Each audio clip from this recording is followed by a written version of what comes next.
తెలంగాణ ప్రభుత్వం పురపాలక సంఘం పట్టణాభివృద్ధి శాఖ సుల్తానాబాద్ అమృత్ 2.0 పథకంలో భాగంగా బుధవారం సుల్తానాబాద్ పట్టణంలోని 8వ వార్డు మార్కండేయ కాలనీలో అమృత్ 2.0 ప్యాకేజీ 1 ద్వారా 18.40 కోట్ల నిధులతో స్థానిక మున్సిపల్ చైర్మన్ కౌన్సిలర్లు కాంగ్రెస్ పార్టీ నాయకులతో కలిసి వాటర్ ట్యాంక్ శంకుస్థాపన చేసి పనులు ప్రారంభించిన పెద్దపల్లి శాసనసభ్యులు చింతకుంట విజయరామారావు। ఈ కార్యక్రమంలో సుల్తానాబాద్ మున్సిపల్ చైర్మన్ కౌన్సిలర్లు కాంగ్రెస్ పార్టీ నాయకులు మహిళలు తదితరులు పాల్గొన్నారు।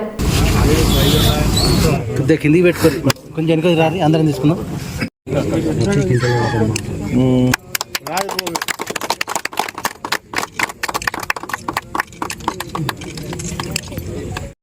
2.0 పథకం కింద 18,41,00,000 రూపాయలు అంచనా వ్యయంతో మంజూరు అయి టెండర్లు కూడా పిలుచుకోవడం జరిగింది।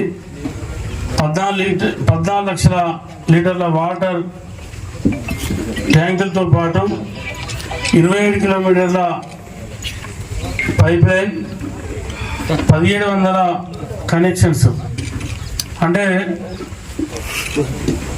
మనం మిషన్ భగీరథల చాలా వరకు చేసుకున్నప్పుడు కూడా ఇంకా చాలా వరకు ల్యాబ్స్ ఉన్నాయి। చివరి ప్రాంతాలకు నీళ్ళు అందుతలేనటువంటి అపోహ ఉండే మానేరు నుండి కూడా పైప్ లైన్ పూర్తి చేసుకున్నాం।